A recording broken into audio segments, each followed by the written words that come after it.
네, 오늘 시작의 주요 이슈와 수급 흐름을 정리해서 전략 세워보는 시간이죠. 7층 투자전략실 시작하겠습니다.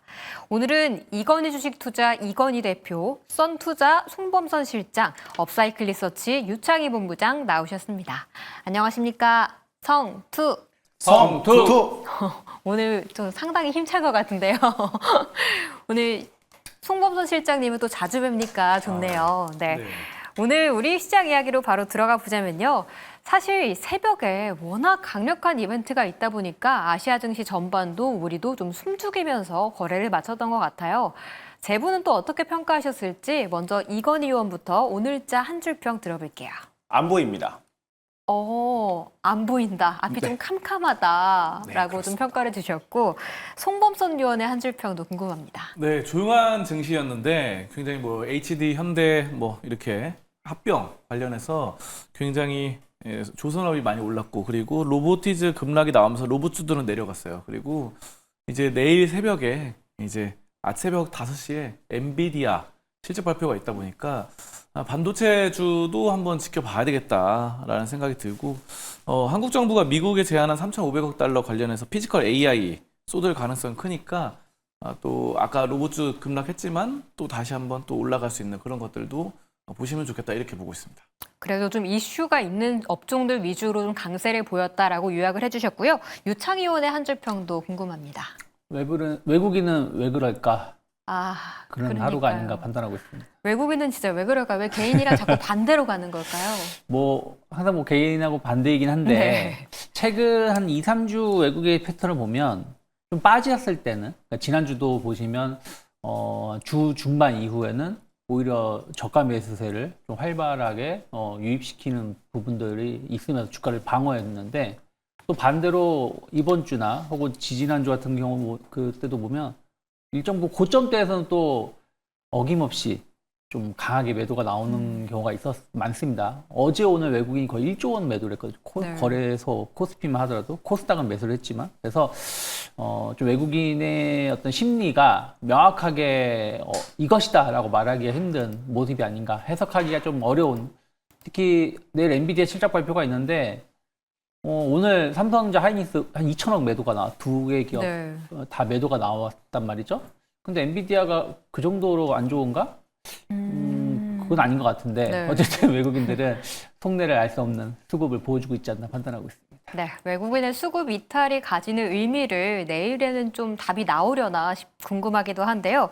이건희 의원은 좀 안 보인다라고 평가를 주셨어요.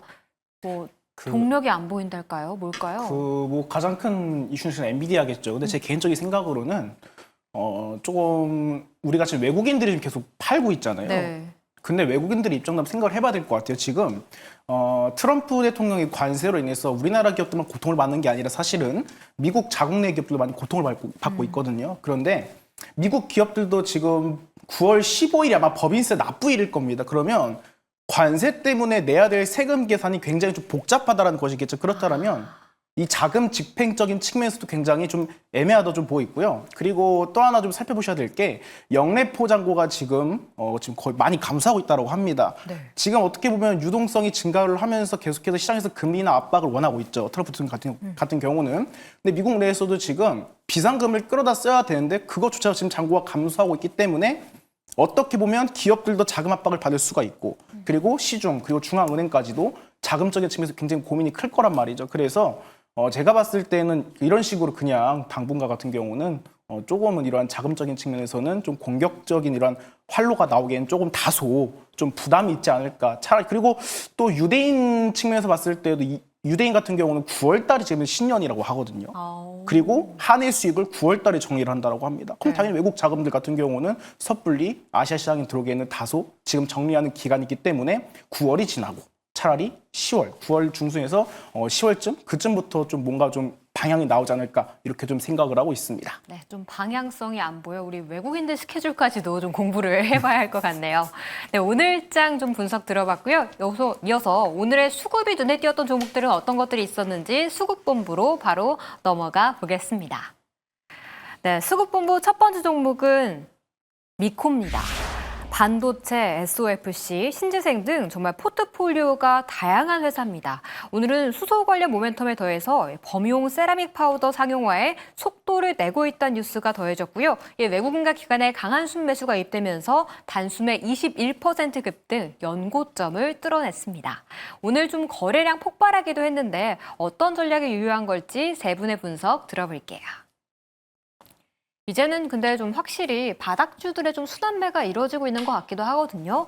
전 수소까지도 좀 움직일 줄은 몰랐는데 먼저 이건희 의원은 미코의 오늘 상승 어떻게 보셨을지 좀 한 줄평 부탁할게요. 저는 조금 이제 추격 매수보다는 지켜보자라는 의견이 좀 한 표를 주고 싶습니다. 오늘 좀 급등을 한 만큼 향후의 주가 시세는 좀 지켜보자라는 평가를 주셨고 송범선 의원은요. 네, 저는 실적주에 수급이 붙었다 이렇게 보고 있습니다. 모멘텀까지도 붙어줬다라고 말씀을 해주셨고 유창 의원의 한 줄평도 궁금합니다. 네, 뭘 해도 되는 회사가 아닌가 판단하고 있습니다. 뭘 해도 되는 회사 제일 호평을 좀 해주신 것 같은데 그만큼 매력이 좀 넘치는 회사라고 본 걸까요? 뭐 지금 시장에서 화두가 되는 것을 다 걸쳐놓고 있는 회사잖아요. 일단은 이 회사가 이제 미코 세라믹 이라는 회사가 자회사가 있어요. 그래서 세라믹 관련돼서의 어떤 매출이 꾸준하게 잘 나오고 있는데 이게 이제 반도체 소재 쪽으로 사용이 되고 있는 부분들이에요. 근데 최근에 주목받고 있는 거는 본딩 장비형 펄스 히터라는 제품이 좀 있거든요. 이게 이제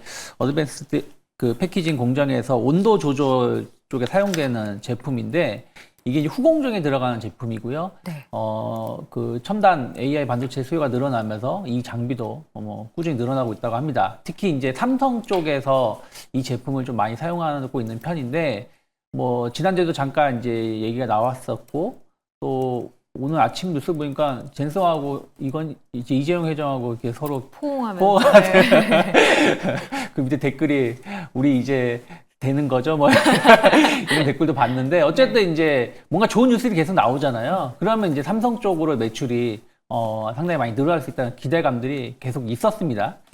그리고 이제 자회사 현대중공업 파워 시스템이라는 회사가 스크러버 관련돼서 아니 가스터빈 발전 관련 스크러버 쪽 관련된 제품을 공급하고 있는데 이게 이제 BHI라든지 S&T 에너지라든지 이쪽이 다 공급을 하고 있어요. 그래서 이쪽이 최근 이들 기업 주가가 좋잖아요. 네. 그러면 매출이 좋다라는 것이기 때문에 관련돼서 동반 매출 계속 나올 수 있고 또 오늘은 앞에서 말씀하셨지만 수소 어쨌든 이제 핵잠수함 관련돼서 이슈가 또 있다 보니까 오늘 수소 관련된 종목군들이 좀 주가가 올라왔는데 다른 기업들은 좀 윗꼬리가 나왔던 거에 반해서 미코 같은 경우는 윗꼬리는 안 나왔는데 오히려 오후장으로서 상승폭을 더 확대하면서 마감했다. 그래서 지금 시장에서 좀 핫한 이슈를 대부분 가지고 있다 보니까 주가가 한번 조정이 나왔었습니다만 또 빠르게 회복도 할 수 있었지 않았나 판단하고 있습니다.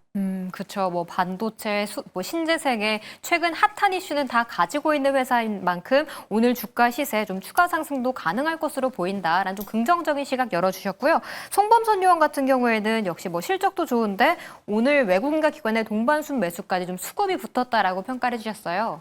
그렇죠. 외국인이 많이 들어왔습니다. 그래서 외국인이 매집세가 상당한데 이게 43만 주가 오늘 들어왔는데 그 전에 들어왔을 때는 뭐 4만 주, 3만 주 뭐 이런 식으로 나오다가 오늘 또 이렇게 많이 들어왔다 보니까 또 긍정적이고 기관 같은 경우도 15만 주 가량이 들어오면서 상당히 또 강한 흐름들을 좀 나타내고 있죠. 그래서 지금 이런 부분들이 양대 수급이 좀 들어왔고 이 플랜텍의 이제 최대 주주 유암코가 플랜텍을 최근에 매각 추진을 하는데요. 여기에 따라서 미코가 이제 이런 것들 계약을 체결했죠. 협상하면서.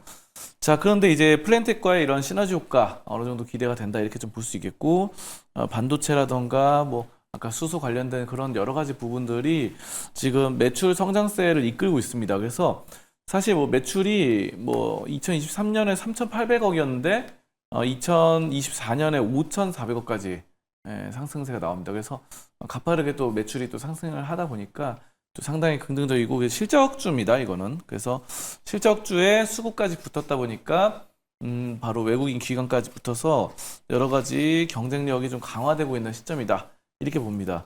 그래서 뭐 다만 이제 21% 상승을 했기 때문에 오늘 상당히 강하게 상승을 했었죠. 근데 이제 전고점 뚫고 올라와서 내일까지, 그러니까 막 이렇게 장기적으로 이거를 막 지켜보기보다는 내일까지는 좀 더 뭐 긍정적으로 내일 뭐 시초가 매수라던가 아니면은 내일까지는 모멘텀 살려서 한번 바라볼 수 있겠다 저는 이렇게 보고 있습니다. 네, 알겠습니다.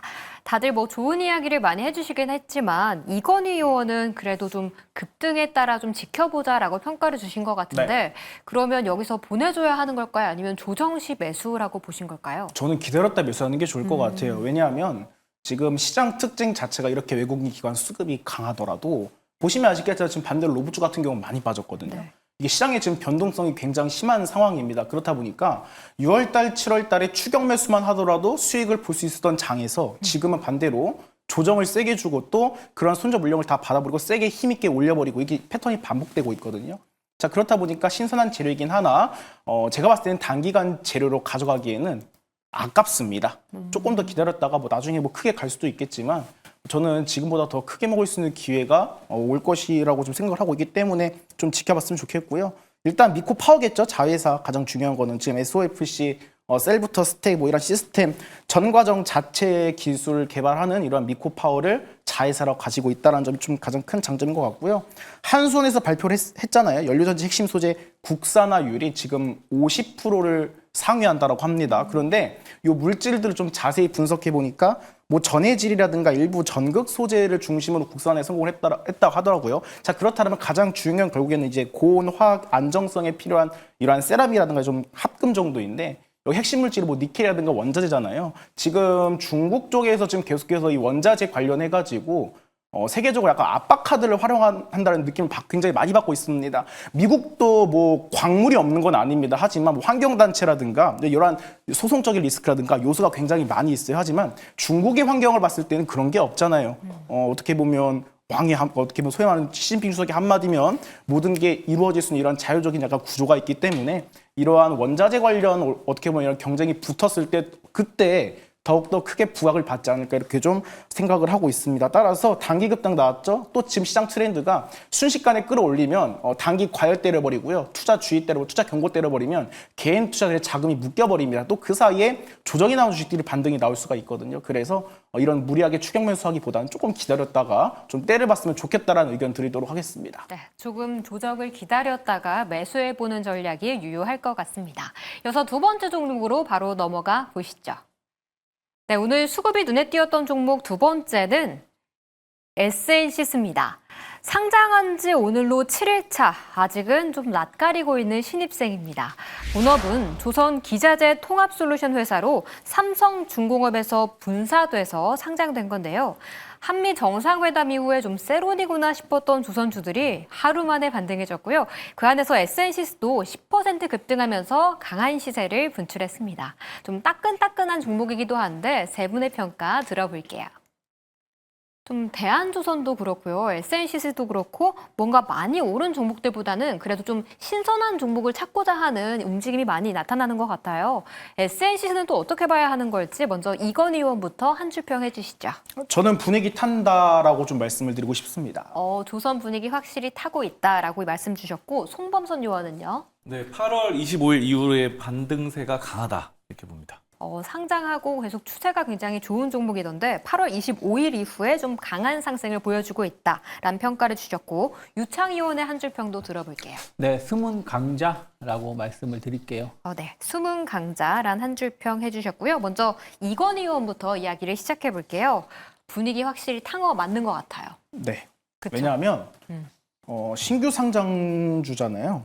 그런데 이 회사가 유통 물량이 굉장히 적습니다. 그런데 지금 저점을 찍고 반등하는 힘을 보니까 유통 물량 이상으로 계속해서 거래량을 지금 터트리면서 힘을 모아가고 있거든요. 네. 여기에 대한 패턴을 보시자면 앞전의 매물을 소화를 하면서 뚫고 올라가겠다는 그러한 힘에 대한 이런 가능성을 좀 느낄 수 있을 만한 그런 부분을 좀 느끼고 있고요. 그리고 또 재료가 또 잘 와닿고 있잖아요.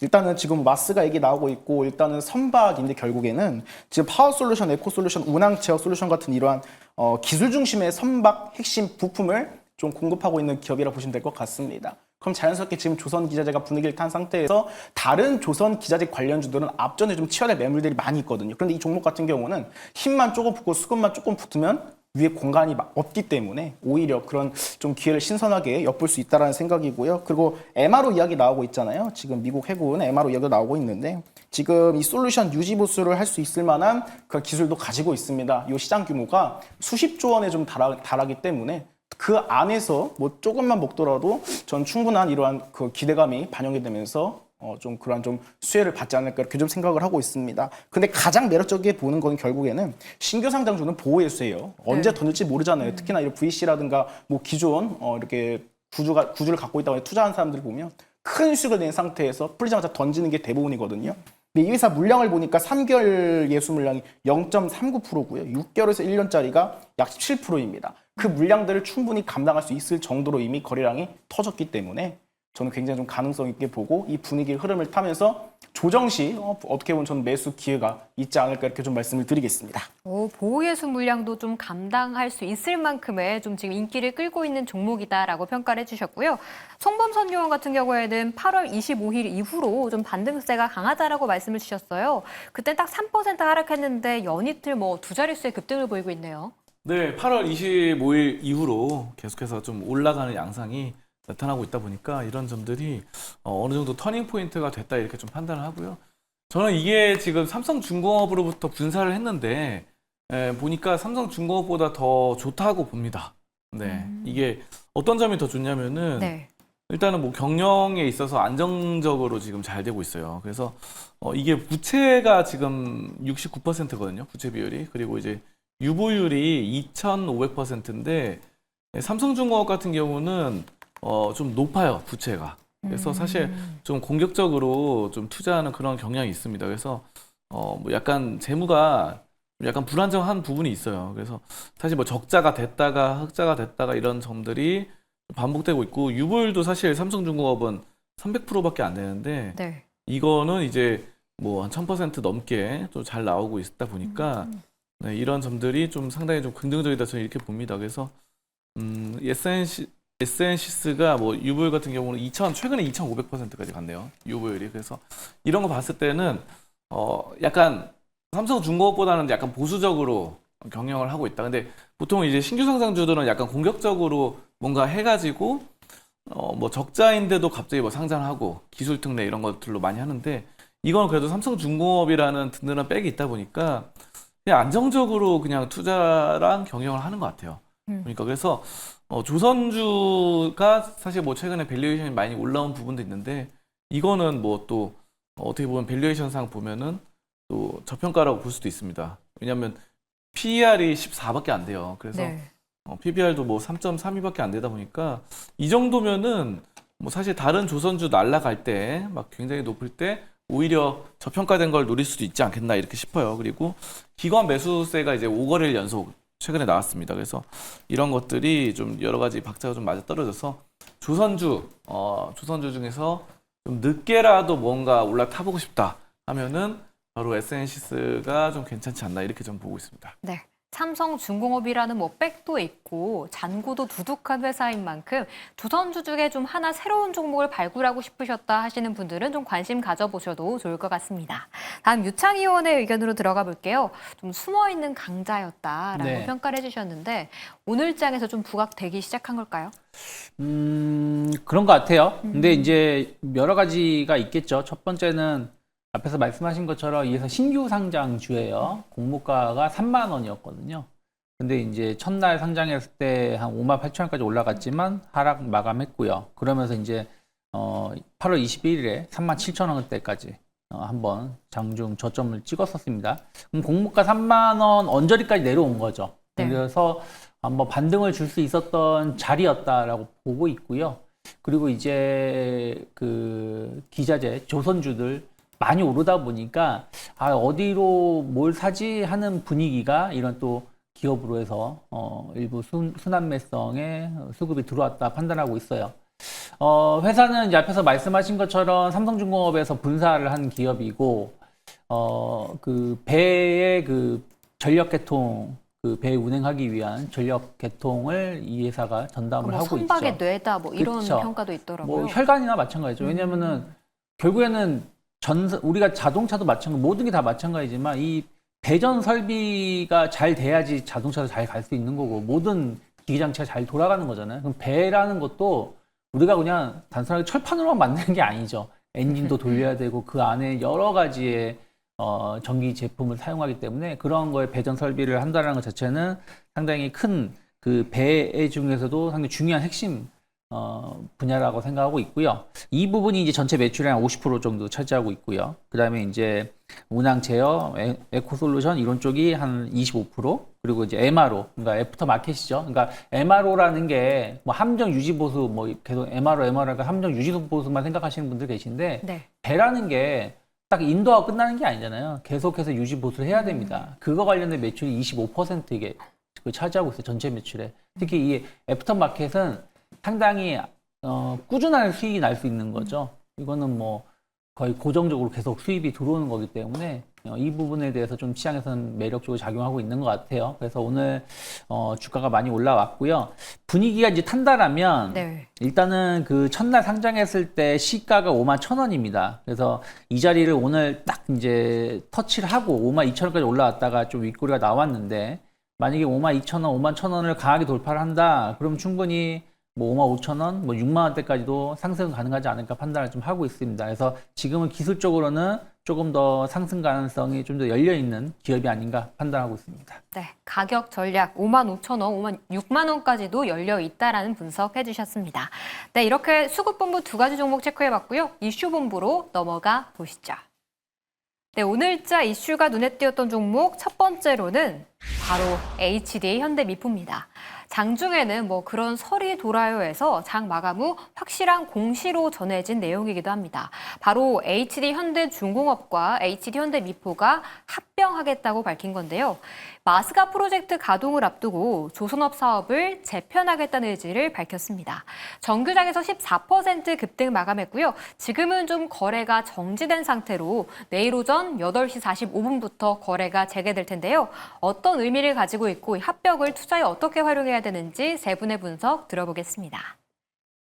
합병 좀 몇 달 전부터 나오긴 했는데 오늘 확실시 된 거잖아요. 이걸 어떻게 받아들여야 할지 좀 궁금한데 먼저 이건희 의원부터 한 줄 평 해주시죠. 대주주의 진짜 의도는?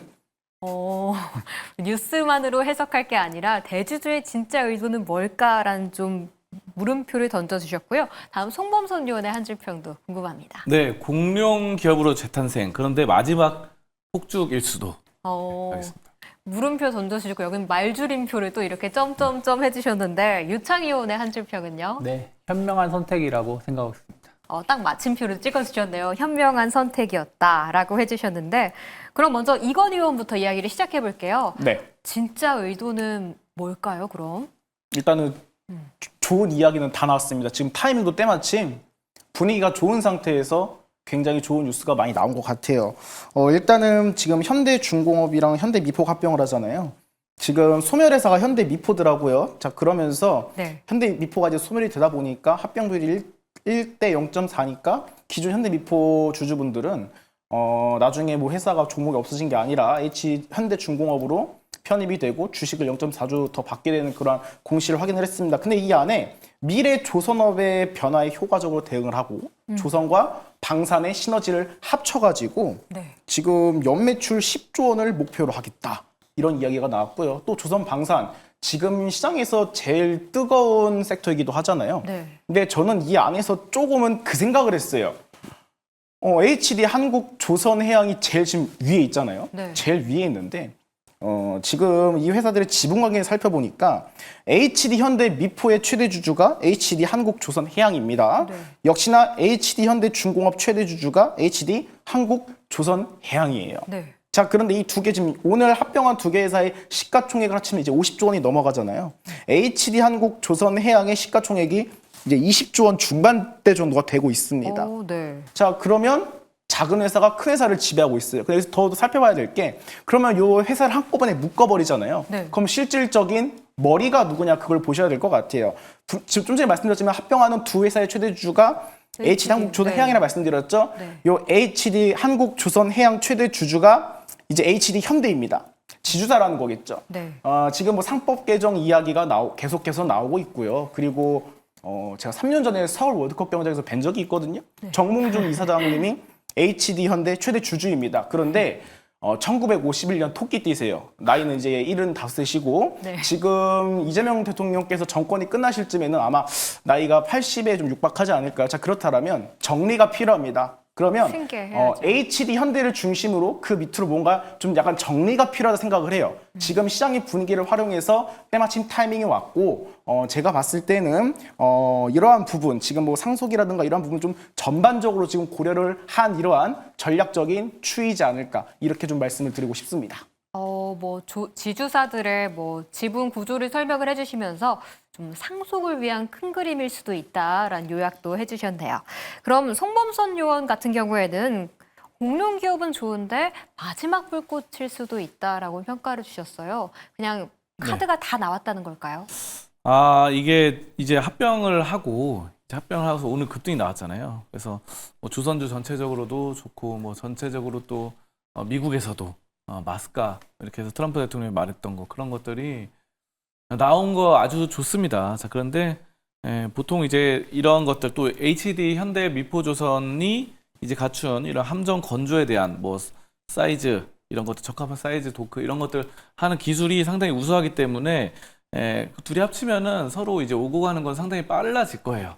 왜냐하면 서로 회사가 다르면은 뭐 문서 보내고 받고 하면서 서로 문제점도 시간이 좀 오래 걸리죠. 네. 서로 계약 관계로 되는 거다 보니까. 근데 이제 서로 빠른 소통이랑 뭐 이런 것들이 가능해질 것이다라고 보겠습니다. 근데 이제 합병이란 게 이제 어떻게 보면 저는 예전부터 이제 다른 회사들도 보면은 뭐 대표적으로 셀트리온이 예전에 이제 보면은 셀트리온 합병했잖아요. 네. 셀트리온 헬스케어랑 2024년 1월에 합병을 했습니다. 물론 이 셀트리온 제약과는 합병이 무산되는데 어쨌든 그런 점들이 있었을 때 우리가 이제 셀트리온의 2024년 1월에 주가를 보면은 그때가 가장 높았어요. 네. 셀트리온 보시면 뭐 22만 원대까지 올라가면서 가장 높았고 그 뒤로 빠졌습니다. 네. 그래가지고 이게 단순한 이벤트식으로 물론 뭐 소통이 빨라지고 이런 건 좋은데 만약에 이게 그 뒤로 뭔가 계속해서 뭔가 모멘텀이 나오지 않는다고 한다면은 셀트리온 여기서도 보시면 뭐 아시다시피 이때 합병할 때 이슈 나왔던 거거든요. 그리고 쭉 빠졌어서 그런 상태로 이렇게 박스권을 유지를 하기 때문에 이것도 이제 지금 HD 현대미포와 함께 합병을 하지만 그런 것들이 한 달, 두 달 뒤에는 뭐 합병해서 뭐 원활하게 소통은 되지만 그런 것들이 뚜렷한 실적이라던가 아니면은 기업 성장성이 잡히지 않는다라고 한다면은 또 빠질 수 있다라는 생각이 들 수도 있을 것 같아요. 네, 그래서 지금은 어느 정도 리스크 관리는 좀 해볼 필요는 있다. 네, 그래서 아까 전에 저는 에센시스가 오히려 더 아까 조선주 봤을 때 네. 조선주에 오히려 더 들어갈 만한 그런 종목이 아닌가 이렇게 좀 생각이 듭니다. 오히려 과거의 사례, 셀트리온의 사례를 돌아봤을 때 오히려 합병 뉴스가 나왔을 때가 가장 고점이었고 계속해서 좀 박스권에 갇혀 있었다라는 점을 살펴주시면서 이 HD 현대그룹도 그럴 수 있는 가능성이 좀 있기 때문에 오히려 송범선 요원 같은 경우에는 방금 살펴봤던 에센시스를 조선주에 좀 지켜보겠다는 의견을 주셨네요. 다음 유창 의원과 이야기를 시작해 볼게요. 그래도 현명한 선택이었다라고 얘기를 해주셨는데 네. 오늘 보니까 증권사에서도 뭐 HD 현대 미포가 가장 수혜를 받을 거다 뭐 이런 리포트들 나오고 있긴 하더라고요. 저는 그러니까 항상 생각하고 있는 것 중에 하나가 막 회사를 막 쪼개는 부분들을 별로 좋아하지 않아요. 네. 근데 물론 쪼갤 수 있겠죠. 쪼갤 수 있는데 지금 이제 HD 현대그룹 같은 경우는 현대중공업도 있고요. 한국조선해양도 배 만들고 있고 현대미포도 배 만들고 있고 그러니까 굳이 이거를 이렇게 할 필요가 있는가. 물론 이제 이게 역사가 있기 때문에 그전부터 이제 회사를 인수하고 뭐하고 하다 보니까 유지되는 경우 이렇게 되어 온 건데 굳이 이거를 뭐 똑같은 회사인데 두 개의 회사를 따로 상장할 필요가 뭐 있겠어요? 예전에 이제 현대건설기하고 현대인프라코어 합병한다고 했을 때도 전 잘했다라고 한 게 물론 이제 그 이후에 주가는 좀 조정이 나왔습니다만은 두 개 회사가 똑같은 사업을 하는데 굳이 이제 인수하고 나서 별도 법인을 놔둘 필요가 있었나라고 생각을 하고 있어요. 네. 근데 마찬가지라는 거죠. 물론 이제 회사마다 조금씩 만드는 건 다를 수 있습니다. 약간 현대 미포 같은 경우는 탱커선이라든지 아니면은 이제 벌크선, 컨테이너선 위주로 조금 만들고 이제 LNG라든지 좀 고부가치 선박은 현대 중공업이라든지 한국조선해양 쪽에서 이제 전담하는 부분들이 좀 있지만 지금은 이제 예전하고 지금하고 좀 달라진 점은 예전에는 좀 그렇게 좀 구분을 해서 좀 수주도 하고 뭐도 하고 하는 게 더 좋았을 수도 있습니다. 왜냐면 그때 10년 전, 10몇 년 전에는 우리나라가 전체 그 조선에서 차지하는 전 세계의 비중이 한 60% 이상을 차지했었고, 그다음에 일본, 그다음에 중국이 막 이제 올라오는 상황이었거든요. 네. 근데 지금은 이제 중국이 한 60, 70% 차지하는 거고, 우리나라가 20, 30%, 그다음에 일본이 한 10% 미만을 차지하는 거잖아요. 그렇기 때문에 예전처럼 막 이렇게 세분화해서 수주를 할 필요가 없다라는 것이죠. 그냥 하나로 한 회사가 뭐 탱커도 하고 컨테이너도 하고 LNG도 하면 된다라고 생각하고 있습니다. 그래서 오히려 이제 경영 효율화가 더 잘 될 수 있다라고 생각하고 있어요. 중국도 오히려 요즘에는 크게 가려고 하고 있는 부분들이 있어서 저는 이 전략은 나쁘진 않다 판단하고 있습니다. 다만 이제 주가라는 게 이 이슈가 소멸하고 나서 약간 조정은 나올 수 있겠습니다만은 네. 조선업이라는 게 지금 계속 수주가 좋아지고 있고 실적도 좋아지고 있는 부분들이기 때문에 저는 충분히 추가적인 상승 가능성을 좀 더 열어놔야 된다. 다만 이제 오늘과 같은 급등은 급등보다는 완만한 상승이 나오지 않을까 판단하고 있습니다. 네, 경영 효율화 측면에서 좀 현명한 선택이었다라고 좀 분석을 해주셨습니다. 그렇다면 바로 두 번째 이슈 본부 종목으로 넘어가 볼게요. 네, 두 번째 종목은 바로 인벤티지 랩입니다. 베링거 인게라임과 장기 지속형 주사제 공동 개발, 물질 이전 계약을 확대했다는 소식이 들려오며 오늘 오전에 상한가로 직행했습니다. 정말 30%꽉 채운 상한가로 흔들림도 없었는데요. 기술력과 글로벌 적용 가능성을 좀 공식적으로 인정받았다라고 시장에서는 평가하고 있는데 세 분은 또 어떤 분석을 주실지 한번 의견 들어볼게요. 간밤에 일라이릴리도 그렇고 비만 관련해서 호재가 계속 들려오고 있는 상태예요. 먼저 이건희 의원은 인벤티지랩 어떻게 보셨는지 좀 한 줄로 평가 부탁드릴게요. 전고점 여부가 중요하다. 이렇게 말씀드리겠습니다. 전고점을 좀 체크해봐야 한다라고 좀 가격 전략 측면에서 말씀을 주셨고 송범선 의원은요? 네, 협력으로 상한가. 하지만 외인 기관을 던졌다. 상한가에 가긴 했지만 대형 수급은 좀 이탈을 했다라고 말씀을 해주셨고 유창희 의원의 한 줄 평까지 좀 정리해보겠습니다. 네, 왕이 젠탈전이 아닌가 판단하고 있습니다. 왕이 젠탈전, 요즘 페트론, 인벤티지랩 굉장히 다양한 종목들이 이렇게 좀 네. 돌아가면 시세를 내고 있는 상태이기도 하잖아요. 잠시 후에 좀 이야기 들어볼게요. 먼저 송범선 의원부터 이야기를 시작해볼게요. 상한가에 가긴 했지만 오늘 외국인과 기관은 차익 실현의 계기로 삼았다라고 말씀을 주셨는데 그러면 이거를 어떻게 받아들여야 될까요? 네, 협력 부분은 굉장히 좋죠. 글로벌 제약회사 베링거인 게라임과 협력을 하게 되고 이런 것들에 따라서 지금 장기 지속형 주사제 이런 제형이 연구되고도 있으면서 굉장히 또 긍정적인 부분들이 나오고 있습니다. 자, 그래서 지금 이런 점들이 사실 굉장히 좋은데 중요한 건 이제 외국인하고 기관이 오늘 매도를 던졌다는 겁니다. 그래서 오늘 상한가를 가면서 어느 정도 좀 팔았다라고 보실 수 있겠고, 그리고 이제 공매도 잔량도 아직 좀 남아 있어요. 네, 어느 정도 해소된 부분도 있긴 하지만 여전히 한 17만 주 가량 좀 남아 있는 그런 시점이기 때문에 아직은 좀 더 지켜봐야 되지 않나 싶고, 이게 협력으로 이제 수익성은 좋아질 것 같은데 네. 사실 그 동안에 좀 실적 부분을 살펴보면은 5년 연속 적자입니다, 사실. 그래서 5년 연속 영업이익 순이익 적자다 보니까 사실 이번 이런 협력 이런 것들이나 아니면 새로운 주사제, 장기 지속형 주사제 이런 이벤트성으로 뭔가 이제 팍 치고 올라가야 되는데 그렇게 될 수가 있겠지만 또 그동안 적자가 너무 심한 편이다 보니까 이런 리스크 관리도 어느 정도 좀 필요하다 이렇게 보고요. 바이오 기업은 미래를 보는 편이긴 한데, 근데 이제 바이오들 중에서도 기존에 이제 깔려 있는 것들이 있거든요. 예를 들어서 생활용품 이런 것들을 판매를 하면서 삼다수 이런 물이라던가 이런 것들 있잖아요. 광동제약은 삼다수 이런 것도 판매하고 이러는데 어쨌든 숙취해소제라던가 이런 것들이 밑으로 깔려 있으면은 수익성은 잡히거든요. 그거를 바탕으로 캐시카우를 바탕으로 새로 또 연구 개발을 해가지고 또 뭔가를 해내는 그런 측면이 저는 좋다. 이렇게 뭐 이거는 근데 이제 너무 뭐 아니면 도가 아닌가 싶어서 지금 이 상한가 간 이 시점에서 좀 어느 정도 좀 우리가 현금화는 해봤으면 좋겠다 이렇게 좀 말씀드리겠습니다. 네, 미래 성장 동력은 좋지만 실적이 좀 아직이기 때문에 송범선 의원은 조금 더 숫자가 찍히는 바이오 쪽으로 보는 게 좋겠다는 의견 주셨네요. 유창희 의원은 왕위 쟁탈전이 지금 최근에 벌어지고 있다라고 네. 말씀을 주셨어요. 그러니까 G2G 바이오 같은 경우에도 최근에 뭐 급등세를 연출하기도 하고 네. 비만 관련해서 뭐 대장주를 찾아야지라고 생각을 했는데 그냥 뭐든 빨리 사야 할 것 같기도 하거든요. 어떻게 보세요? 그러니까요. 오늘 인벤티지 랩이 상한가를 기록을 하면서 사실은 그동안 제일 못 간 게 인벤티지 랩이었거든요. 그러니까 팩트론 같은 경우가 코스닥 기준으로 시총 3위까지 네. 올라오는 기염을 토하기도 했었고요. 그 다음에 이제 D&D 파마텍 같은 경우도 상당히 좋은 주가 상승을 올해 보여줬습니다.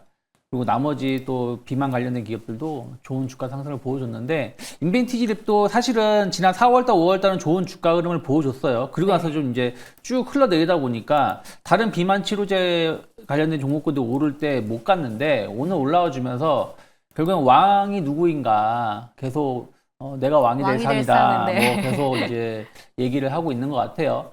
뭐 이제 사실은 전 잘 모르겠어요. 그냥 무슨 말이냐면 다 약물 지속형이네 뭐네 하는데 제품은 나온 게 없어요. 맞아요. 뭐 지금 뭐 아직. 다른 기업은 이미 시장을 판매하고 있고 선점하고 있는데 우리나라는 이제 그거 특허를 가지고 이제 이걸 새로운 신약에 뭐 도입하겠다. 또 어떤 기업은 복제약을 이제 특허가 끝났을 때 만들겠다는 건데 아직 제품이 없는 거죠. 네. 하지만 이제 기대감이 그런 것을 좀 불러일으키고 있다. 그러면 그것만 가지고도 충분히 주식이라는 거는 꿈을 먹고 사는 시장이잖아요. 그래서 충분히 저는 분위기만 타면 더 갈 수 있다고 보고 있고 또 하나는 최근에 또 하나 이슈가 있었던 게 한 2주 됐죠. 트럼프 행정부가 이제 대마초가 덜 위험한 약물로 재분류 검토 행정명령 사인을 했었습니다. 네.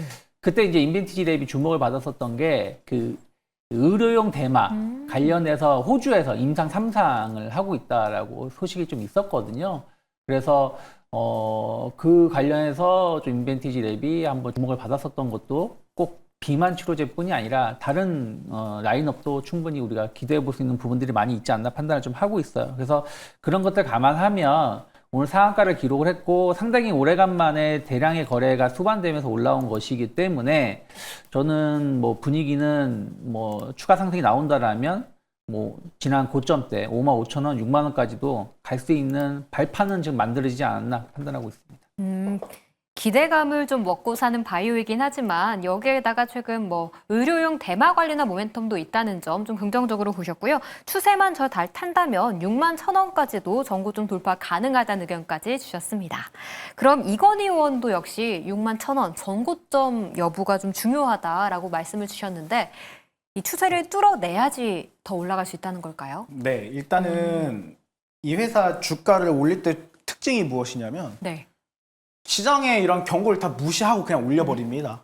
그런 특징이 있기 때문에 지금 어떻게 보면 이러한 재료가 나왔을 때는 역시나 전고점을 이러한 끼가 있는 종목들은 전고점 돌파가 나와야 추가적인 시그널이 뭐 나오지 않을까 이렇게 좀 생각을 하고 있고요. 뭐 이게 아니라고 한다면 뭐 기간 조정에 따라서 뭐 주가를 더 모아갈 수 있는 그러한 패턴도 있겠죠. 그런데 요번에 나온 이러한 소식들을 보시면 좀 많이 좀 차별화를 두면서 좀 나름대로 준비를 많이 했다라는 생각을 좀 굉장히 많이 하고 있었습니다. 네. 일단 핵심은 GMP인 것 같아요. 이 첨단 의약품 자체를 어떻게 보면 대량 생산할 수 있을 만한 이런 글로벌 표준을 갖고 있느냐 없느냐 좀 굉장히 중요하잖아요. 지금 뭐 페트론이 뭐 일라일리랑 뭐 같이 뭐 협력을 체결했죠. 그리고 뭐 G2G 바이오도 뭐 BI랑 지금 같이 진행을 하고 있는데 이들 같은 경우는 지금 GMP 시설 기반이 굉장히 약하다 보니까 자금 조달을 좀 진행을 했던 이력이 있습니다. 그 부분은 지금 뭐 연구는 잘 되고 있지만 본격적으로 생산을 하기 위한 이런 준비는 조금 미흡하다라는 거예요. 그런데 지금 인벤티지 랩 같은 경우는 지금 충북 오송 가면 큐라티스라고 좀 6,000평 규모의 좀 굉장히 큰 공장이 있는 회사가 하나 있습니다. 요 GMP 인증도 획득한 회사인데 요거를 인수를 했어요. 애초에 처음에 일전에 올 초에 지금 인수를 해놨기 때문에 국내에서도 이렇게 제조할 수 있는 기반을 충분히 갖추고 있고, 그리고 BI 자체가 지금 도르트문트랑 인게라이, 뭐 그레스코로피, 오스트라 빈 같은 데처럼 유럽 거점으로도 지금 충분히 생산할 수 있을 만한 이런 인증을 획득한 공장들을 가지고 있거든요. 그럼 유럽이랑 국내 대량 생산을 할 수 있는 그러한 교두보를 마련했기 때문에 오히려 글로벌 빅파마들과 협상에서도 충분히 유리한 이러한 협상 카드를 가지고 있다라고 판단하고 있습니다. 그래서 이러한 기대감을 가지고 전고점을 가냐 안 가느냐, 좀 이 부분을 조금 주목을 해보셨으면 좋겠다라고 말씀드리겠습니다. 네. 제조 기반도 좀 확립을 해놓은 회사이기 때문에 모멘텀은 충분하자, 뭐 전공점까지 뚫고 가는지 보자는 의견 주셨습니다. 네, 이렇게 오늘 회의는 좀 마무리해 보도록 하고요. 이어서 내일은 어떤 전략으로 시장을 임해야 할지 내일장 전략 세우러 가볼게요. 네, 먼저 이건 의원부터 내일도 좀 안 보인다 일지, 내일은 어떤 전략으로 좀 시장에 임해야 할까요? 저는 오늘도 주도주 위주 트레이딩 및 현금 확보 의견 드리겠습니다. 역시 주도주 위주로 트레이딩을 하고 현금을 좀 확보하는 게 좋겠다라고 내일장 전략 주셨고, 다음 송범선 의원의 내일장 전략 들어볼게요. 네, 일단 조용한 장세 속에서 내일 이제 한국은행 기준금리 방향성이 나옵니다. 그래서 이걸 체크한 다음에 공격적으로 할지 소극적으로 할지 결정하는 게 중요한데, 지금 현재 이제 기준금리 2.5%인데 채권 전문가 대다수가 이제 내일 동결될 것이다 전망되고 있습니다. 그래서 어쨌든 이런 점들 한은의 이런 신중한 행보 좀 주목을 해보고요. 내일 같은 경우는 이제 뭐 내일 저녁에 나오는 거긴 한데 신규 실업수당 청구 건수하고 미국 GDP 이런 것들이 체크할 게 있습니다. 그래서 종합적으로 체크할 건 하고 또 투자를 이어나가보자 이렇게 말씀드리겠습니다. 네, 한국은행의 금리 결정을 잠깐 잊고 있었던 좀 이슈인 것 같기도 한데요. 금리 방향성을 좀 체크를 하고 내일 저녁에 나올 미국발 경제 지표도 확인해 보는 게 좋겠다는 의견 주셨습니다. 마지막으로 유창희 의원의 내일장 전략도 궁금합니다. 네, 일단은 방망이를 좀 짧게 가져가는 게 좋을 것 같아요. 그러니까 우리가 홈런을 칠 수도 있습니다만은 지금은 일단은 안타를 치는 게 중요하다. 안타를 쳐야지 다시 뭐 2루, 3루, 홈으로 들어올 수 있는 거 아니겠습니까? 그래서 너무 크게 처음부터 목표를 잡기보다는 짧게 치면서 그 다음에 이제 연속된 상승을 대비하는 게 맞고, 좀 아니다 싶을 때는 언제든지 좀 빠지면서 리스크 관리가 좀 필요한 구간이 아닌가 판단하고 있습니다. 네, 좀 방망이를 짧게 잘 잡고 대응해보자는 전략 주셨습니다. 그러면 이제 종목 이야기로 그래도 하나 들어가 볼게요. 먼저 이건 의원이 지난 7월 17일 날 매수했던 BH가요. 정말 강합니다. 2차 목표가도 돌파하면서 36%의 수익률을 기록하고 있습니다. 9월 이벤트 9월 9일로 좀 결정이 났던데 그때까지 기다리면서 더 목표가 올려볼까요? 네, 2만 원 정도까지도 한번 더 상향을 해보겠고요. 일단은 뭐 업황적인 측면에 대해서는 뭐 추가적인 설명이 좀 필요 없을 것 같습니다. 일단 워낙 OLED 쪽이라든가 뭐 애플이라든가 관련 소식을 타고 올라가고 있기 때문에 긍정적이고요. 일단 주가가 이제 바닥을 치고 나서 우상향을 하는데 단기 평선을 터치하면서 올라가는 굉장히 모범적인 이러한 사례를 보이고 있습니다. 자, 그렇다면 추격 매수가 아니라 어떻게 보면 시세 분출, 단기 시세 분출 이전까지 조정이 나왔을 때마다 물량을 모아갈 때마다 계속 차근차근 우상향하고 있거든요. 네. 이러한 패턴은 조금 많지 않기 때문에 단기보다는 이런 식으로 분할로 모아가면서 조금 길게 여유롭게 보시면, 자, 어느덧 우상향 타고 주가가 좀 위에 있는 이러한 부분을 좀 경험하실 수 있지 않을까라고 말씀드리면서 목표가 2만 원으로 상향하겠습니다.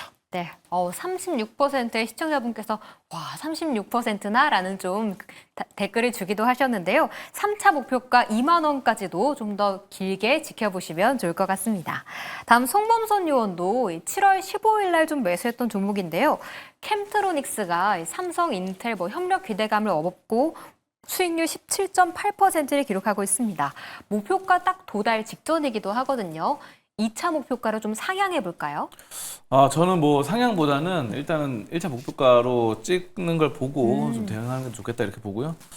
강한 시세 흐름에서 이제 외국인 기관이 좀 몰리는 중입니다. 그래서 이거 원래 이제 유리기판 관련주로 많이 좀 말씀드렸는데 SKC 피롭틱스는 사실 별로 못 올랐어요. 네. 근데 이제 말씀해 주신 것처럼 여러 가지 또 다른 회사와의 관계들 이런 것들이 좀 좋아지면서 다른 유리기판 관련주 대비 강한 흐름이고, 저는 뭐 지금 굉장히 또 추세가 좋고 지금 여러 가지 올라가는 상황들, 강한 모습이 나타나기 때문에 강하게 홀딩하면서 목표가 26,000원까지 가져가 보자 이렇게 말씀드리겠습니다. 네, 제가 또 욕심을 좀 낼 뻔했네요. 목표가 26,000원 기다려보도록 하겠습니다.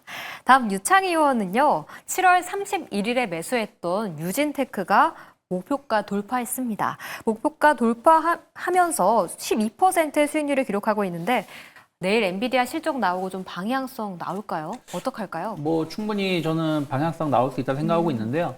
특히 이제 유진탱크는 약 삼성전자향 기업이라고 좀 보시면 될 것 같아요. 삼성전자가 최근에 좀 쉬어가고 있죠. 옆으로 좀 기간 조정을 좀 주고 있다 보니까 주가가 시세가 조금 지난번 51,500원 달성하고 나서 횡보하고 있다고 보고 있습니다. 하지만 삼성전자가 저는 크게 무너지지 않을 거라 생각하고 있고 오히려 이제 새벽에 실적 발표 나오고 저는 개인적으로 그랬으면 좋겠는데 삼성 관련돼서 어떤 발언이 나와준다라면 내일 또 삼성 하이닉스가 아니라 의외로 삼성전자가 강할 수도 있고 그러면 유진테크도 조금 더 기대해 볼 수 있지 않을까 판단하고 있습니다. 네, 삼성과의 연결고리가 더 있는 종목이기 때문에 내일도 기대해 보면서 목표가 5만 원 또 상향할까요, 그럼? 네, 저는 한 55,000원까지도 일단 좀 높일 수 있지 않을까 판단하고 있습니다. 네, 목표가 55,000원으로 상향하면서 기다려보는 게 좋을 것 같습니다. 이제 이건희 의원의 시초가 공략주도 하나 들어볼게요. 내일 초반에 어떤 종목 볼까요? HD 현대입니다. 네. 오늘 흡사병 얘기가 나왔잖아요. 네. 아까도 말씀드렸지만 합병하는 두 개 회사의 최대 주주가 한국조선해양인데 여기에 대한 최대 주주를 HD 현대가 가지고 있다라고 말씀을 드리겠습니다. 가장 특징적으로는 7월 초 이후부터 12만 원대건 13만 원대건 14만 대건 외국인들이 계속 사고 있습니다. 쉼없이 지금 계속 매수를 한다라는 거는 무언가 시장에 대한 기대감을 준비하고 있다. 어떻게 보면 지금 좀 살짝 조정이 나고 살짝 상승이 나온 상태에서 들어가기 좀 좋은 자리라고 보고 있거든요.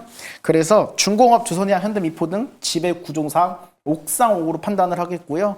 저 같은 경우는 키 맞추기형 상승 및 기술적 반등 예상이 된다라고 첨부드리도록 하겠습니다. 목표가는 15만 5천 원, 손절가는 12만 3천 원 의견 드리겠습니다. 네, 지배구조의 최고 꼭대기에 있는 HD 현대에 주목하시면서 목표가 15만 5천 원, 손절가 12만 3천 원 짚어주셨습니다. 다음 이제 손범선 요원의 시초가 공략주도 하나 들어볼게요. 내일 어떤 거 볼까요? 네, 저는 제이시안 시스템인데요. 이 드론 관련주입니다. 그래서 드론은 이제 전 세계적으로 가장 많이 판매되는 게 중국의 DJI죠. 근데 이제 중국의 DJI와 손을 잡고 국내 드론 시장을 공략하고 있는 게 바로 제이시안 시스템입니다. 그래서 지금 국내에서 유일하게 DJI의 이런 정품 부품을 정식으로 수리 서비스를 진행하고 있어요. 그래서 그런 점들이 좀 강조되고 있다 이렇게 좀 볼 수 있겠고 어쨌든 드론은 지금 전 세계적으로 가장 탁월하죠. 그러니까 전쟁 같은 데서 요즘 뭐 탱크나 전투기 이상으로 그 값어치를 해내고 있다 보니까 뭐 드론 때가 나타났다 하면은 막 초토화가 되는 등 거의 폭격기 수준의 전쟁들이 나오고 있습니다. 그래서 이 드론을 어쨌든 전쟁이라든가 아니면 요즘 배달, 택배 배달 여러 가지로 쓰기 때문에 제이시안 시스템은 지금 좀 추세가 좀 약간 눌렸거든요. 네. 그런데 어쨌든 이런 점들이 앞으로의 드론이 더 상용화가 많이 되면 될수록 발전성은 더 좋아질 것이다 이렇게 보고 현재 지금 눌린 상황에서 좀 공략을 해보면 좋겠다 이렇게 말씀드리고요. 목표가는 5,600원이고 손절가는 4,100원으로 보시면서 접근하시면 좋겠습니다. 네, 드론 관련주 제이시언 시스템 최근 주가는 좀 눌려 있지만 추가 상승 가능하다고 보고 있고요. 방망이는 조금 짧게 목표가 5,600원, 손절가 4,100원 짚어주셨습니다. 유창희 의원은 좀 안타 칠 수 있는 종목일까요? 네, 일단 올릭스를 한번 가지고 나와봤습니다. 오늘 한 7% 상승을 좀 했는데요.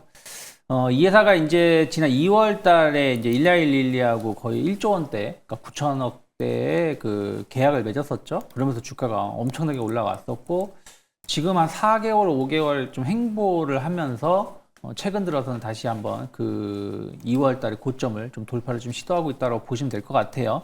RNA 간섭 치료제 시장은 상당히 주목을 받고 있는 시장이라고 보시면 되겠고, 이것은 이제 질병 원인이 되는 유전자가 발현하지 못하도록 억제하면서 질병을 치료하는 기술인데, 이 올릭스가 가지고 있는 거가 다른 기업들, 다른 회사들보다 조금 더 이런 간섭 억제라 이런 게 조금 더 높다라고 합니다. 그래서 조금 더 주목을 받고 있는 상황이고, 그래서 2월 달에 큰 계약이 한번 성사가 되었다라고 보고 있고요.